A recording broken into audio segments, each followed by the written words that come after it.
Over the past month or more than that, we have been discussing about autism spectrum disorder. हमने उसके various aspects पे बात की और पिछले कुछ हफ्तों से we have been talking about the management strategies.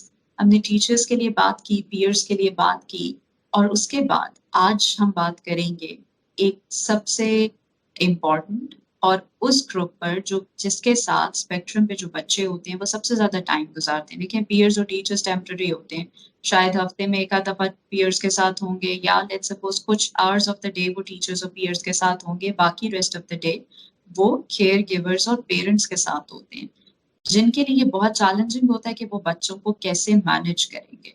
अब जब हम बात करते हैं कि बच्चे ज्यादातर टाइम उनके साथ हैं, दैट मीन्स उनके लिए भी हमें स्ट्रैटेजीज होनी चाहिए जो वो यूज करके इन बच्चों के साथ इफेक्टिवली डील कर सकते हैं, ताकि ये भी पेशेंस लूज ना करें और बच्चे भी जो हैं वो अफेक्ट ना हो सकें पेरेंट्स के रिएक्शंस और बिहेवियर्स की वजह से. Assalamu alaikum. I'm Tahira Javed. I'm a consultant psychologist and a hypnotherapist. I'm working as a head consultant at Pehchan Clinic. Pehchan aims to provide mental health awareness by providing online resources and by hosting various workshops, trainings, and support group events. I am also affiliated with Integrated Health Services Children and Family Hospital as well as Institute of Medical Rehabilitation GH Islamabad. This month, we have on board Dr. Khurram Saleh, who is a consultant psychiatrist based in UK. His niche areas are autism spectrum disorder and ADHD. This month, we'll be hosting various videos related to autism and various aspects related to it. We would appreciate if you can drop your questions in the comment section that we can cater during the series of the videos related to autism. If you want to stay checked in with your mental health, you can subscribe to our channel and click the notification bell so that you're notified timely about all the upcoming videos. Our social media handles will be linked in the description box below. You can follow and like to stay connected to all the online resources being provided there. Thank you. One, again, जैसे ही अगर आपका बच्चा diagnose हो जाता है, screen out हो जाता है ऑटिज्म पर, स्पेक्ट्रम पर, ADHD पर या किसी भी न्यूरो डेवलपमेंटल इशू पर, do try to get some information about it.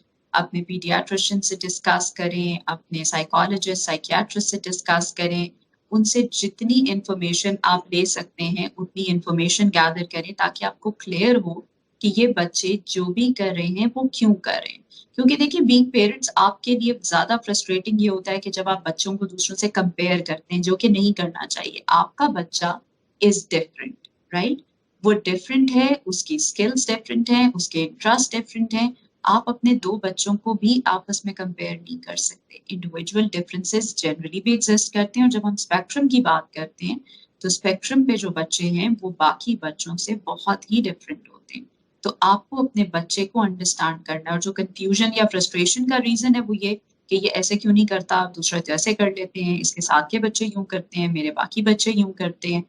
तो क्यों ये ऐसा है, उस क्यों का आंसर आपको सिर्फ अवेयरनेस से मिल सकता है. सो get yourself aware of the fact of all the circumstances, science and symptoms, reasons जो आपको एक्सप्लेन करेंगे कि आपका बच्चा जो भी कर रहा है वो क्यों कर रहा है. कुछ ऐसे बिहेवियर्स जो कि अभी तक आपने देखे नहीं है वो आप प्रिडिक्ट कर पाएंगे, जिन्हें आप पहले से मैनेज कर सकेंगे. सेकेंडली, आप बाकियों के आगे भी एक्सप्लेन कर पाएंगे ताकि आपका बच्चा बाकियों के बिहेवियर्स की वजह से भी अफेक्ट ना हो. तो मैनेजमेंट से पहले अवेयरनेस ले लें. जब आप अवेयरनेस की तरफ आते हैं तो उसके बाद आपको क्या करना है, आपको इन बच्चों के मुताबिक अपनी चीजों को प्लान आउट करना है. वन, हम इनके स्लीप रूटीन पर आ जाते हैं जो कि हमें लेकर जाएगी एक रूटीन की तरफ. देखें, sleep, eat, academic, everything, routine for these children is very important. अगर आप ये चाहेंगे ना कि जैसे बाकी बच्चे हैं जब नींद आती है सो जाते हैं, खा लेते हैं, पी लेते हैं, ये कर लेते हैं, इनके डेज भी अगर रैंडम होंगे तो ये आपको बहुत टफ टाइम दे सकते हैं. ये स्केड्यूल्ड चीजों में ज्यादा कंफर्टेबल होते हैं. ये एक स्पेसिफिक टाइम पे सोना, स्पेसिफिक टाइम पे उठना, स्पेसिफिक टाइम पे खाना, दिन की एक्टिविटीज अगर इनकी स्ट्रक्चर्ड हैं, प्लान्ड हैं, तो ये आपको कम तंग करेंगे। अगर आप इनको रैंडम रखेंगे तो ये आपके लिए मुश्किल होगा। So depending on the child's need, आप उनका एज के अकॉर्डिंगली, उनके रिक्वायरमेंट के अकॉर्डिंगली उनका डे स्केड्यूल करें और वो डे उन्हें कम्युनिकेट करें। कम्युनिकेट अगेन आप भी मल्टीपल वेज में कर सकते हैं, वर्बली, विजुअल्स, पिक्चर्स, स्केजुअल्स। आप उनके विजुअल टाइम टेबल्स बना सकते हैं जो कि जगह जगह पे आप लगा दें, ताकि उन्हें पता हो कि इस टाइम पे मैंने ये करना है, इस टाइम पे ये करना है, तो वो अपना पूरा दिन बहुत अच्छा गुजार लेंगे। अच्छा, जब आप उनके लिए डे प्लान करें तो जैसे मैंने कहा कि स्लीप का टाइम आपने प्रॉपर रखना है, खाने में आपने केयरफुल रहना है, मीठा कम दें ताकि वो कम हाइपर एक्टिव हों, चॉकलेट्स, कैफीन वगैरह की चीज़ों को अवॉइड करें, जूसेस कम दें, आर्टिफिशियल चीज़ें कम दें। लाइकवाइज रेड डाई वाले खाने, जो रेड ओरिजिनल होता है वो दे सकते हैं, लेकिन जिसमें डाइज होते हैं, जैसे कुछ स्वीट ड्रिंक्स ऐसी हैं जो रेड कलर की हैं, या कुछ फ्रूट्स ऐसे हैं या जो सिरप्स हैं जो रेड कलर के हैं, उस तरह की चीज़ों को, रेड कैंडीज को अवॉइड करें ताकि बच्चे हाइपर एक्टिव कम। इसी तरह अगर वो ऑर्गेनाइज्ड हैं, सीक्वेंस एंड लाइंस में चीज़ें करते हैं, पैटर्न्स में करते हैं, तो help their trade, help their strength be integrated in their activities. अगर वो बहुत ऑर्गेनाइजेशन में है, सीक्वेंस एंड लाइंस में है, तो उनकी एक्टिविटीज को इसी तरह प्लान करें, उनके लिए वो चीज़ें लाएं जो कि उनकी स्ट्रेंथ को ज़्यादा पॉलिश कर सके और उन्हें हेल्प कर सके कि वो उन एक्टिविटीज को इंजॉय करें, राइट। अब खाना है, खाने में भी आपने उन्हें स्पेसिफिक शेप्स देने शुरू कर दिए, या आपने स्पेसिफिक लाइंस में एक फिक्स पैटर्न में उनका खाना रख दिया ताकि वो इजीली खा लें, राइट। अब जब उन्होंने खा लिया, अब आपको क्या है, आपने खाना भी प्लान कर दिया, स्लीप भी की, अब आपने फिजिकल एक्टिविटीज को भी प्लान करना है। फिजिकल एक्टिविटीज में कोशिश करें कि रनिंग, जंपिंग, मीनिंगफुल। एक तो वो वैसे ही इधर उधर रन करते रहेंगे, जंप करते रहेंगे क्योंकि एनर्जी काफी होती है, आप उसको स्ट्रक्चर्ड कर दें। लेट्स सपोज अगर आपने ट्रेम्पोलिन रखा हुआ है तो उस पे वो जंप करें, they should have a specific place. अगर एग्रेशन के लिए आप पंचिंग बैग दे सकते हैं कि व्हेनेवर दे फील एग्रेसिव वो उस पे एनर्जी निकाल सकते हैं। उनको आप साइकिलिंग के लिए ले जाएं, पार्क में लेके जाएं जहां पर वो भाग सकते हैं, बाकी बच्चों को ऑब्जर्व कर सकते हैं। सो मल्टीपल फिजिकल प्ले में उन्हें इन्वॉल्व करें। इसके अलावा जो प्ले एक्टिविटीज हैं उनमें आप टर्न टेकिंग वाली गेम्स को इनकरेज करें। बच्चे को सिखाएं कि वो पेशेंस कैसे लर्न करेगा, वो कैसे अपनी टर्न पे काम करेगा। अगेन, आप भी क्लियर इंस्ट्रक्शंस में उससे बात करें, बहुत क्लियरली उसको चीजें एक्सप्लेन करें, एक एक चीज बताएं और बहुत शॉर्टर सेंटेंसेस में बताएं, सार्केज्म ना करें, ताकि उसे क्लियरली आपकी बात समझ आए। और इंक्लूड करें उसको, जब आप लोग फैमिली टाइम करें तो बच्चे को इंक्लूड करें। Let's suppose the whole family is playing a game, तो उसको भी इंक्लूड करें, उसको भी समझाएं एंड बी वेरी पेशेंट। उसको टाइम दें इस बात को समझने का, उसको टाइम दें रिस्पॉन्ड करने का। अगर आप उससे इमीडिएट रिस्पॉन्स चाहेंगे तो शायद वो एकदम से ना दे पाए। सो वेट करें कि वो अपना रिस्पॉन्स दे, अपना अगर गेम खेल रहा है तो उसमें अपनी मूव कर सके। Give them time. इसी तरह आपने जिस वक्त लेट्स सपोज एक स्केड्यूल डे से चेंज कोई चीज करनी है, उसके लिए भी बच्चे को पहले से बताएं कि आज हम ये नहीं करेंगे, आज हमने ऐसा करना है, ऐसा करना है, ऐसा करना है, या 1 वीक बाद हम इन्हें यहाँ जाना है। उस बच्चे को उस जगह से फेमिलियराइज कराने के लिए पिक्चर्स दिखाएं, उसे रोज उस बारे में मेंटली प्रिपेयर करें कि हम जाएंगे वहां पे, क्या क्या चेंज होगा, कौन लोग होंगे, हर चीज से उसको पहले से फेमिलियर करें ताकि उसके लिए प्रॉब्लम ना हो। इसी तरह आप उस बच्चे को गेस्ट आने से पहले प्रिपेयर कर सकते हैं। गेस्ट की पिक्चर्स दिखा दें कि ये लोग आ रहे हैं हमारे घर, वो आएंगे, थोड़ी देर बैठेंगे, इतनी देर बैठेंगे, फिर वो जाएंगे। आप उसको पहले से बताएं ताकि वो उनके आने से अनकंफर्टेबल ना हो जाए। अच्छा, जब वो टैंट्रम्स थ्रो करें तो थोड़ा सा उनको अपने इमोशंस को रिलीज करने का टाइम दें। उस टाइम पर अगर आप भी हाइपर हो जाएंगे तो फिर बच्चों के टैंट्रम्स मैनेज नहीं हो सकेंगे। इग्नोर देम और like give them time with a very neutral expression ताकि वो अपना एक वेंट आउट कर लें।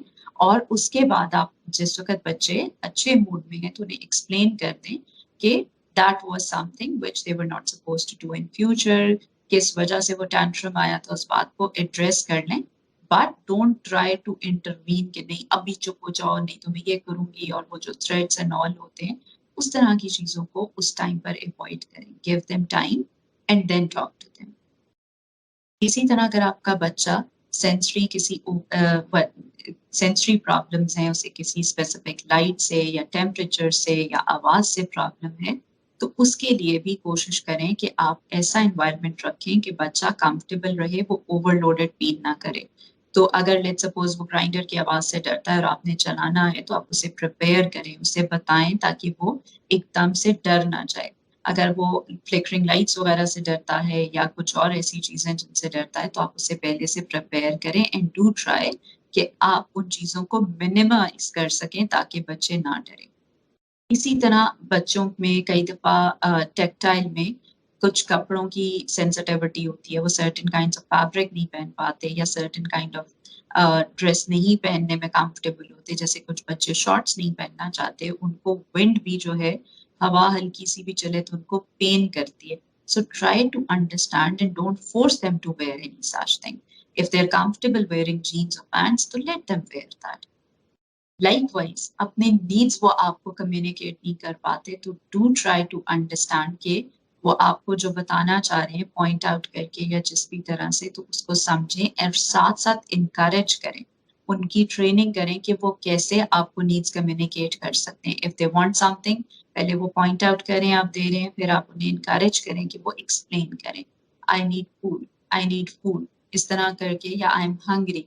आप स्टेटमेंट्स को बार बार बच्चे को बोलना बताएं कि अगर ऐसी कोई फीलिंग है तो आपने क्या कहना है, ताकि वो अपनी कम्युनिकेशन पे भी काम करे। In order to work on your child social skill, आप उसको इनकरेज करें कि वो आहिस्ता आहिस्ता जो घर पे पीयर्स हैं, सिबलिंग्स हैं, उनसे कैसे खेलेगा, उसके फ्रेंड्स को इनवाइट कर लें ताकि आपकी प्रेजेंस में अपने कंफर्ट जोन में वो अपने फ्रेंड्स के साथ फेमिलियराइज हो जाए। फिर आप उसे स्ट्रीट में लोगों के साथ एक एक करके इंटरेक्ट करा सकते हैं, फिर आप उसे पार्क्स में करा सकते हैं। सो स्लोली उसका सोशल सर्कल इंक्रीज करें। आप उसके फ्रेंड्स जो कि ऑलरेडी स्कूल में हैं उनके साथ बाद में आफ्टर स्कूल पार्टीज का अरेंज कर सकते हैं, बर्थडे पार्टीज में लेके जा सकते हैं। सो आहिस्ता आहिस्ता बच्चे को सोशल सिचुएशंस में कंफर्टेबल होना शुरू हो जाता है। सो डू ट्राई कि आप सोशलाइज करें।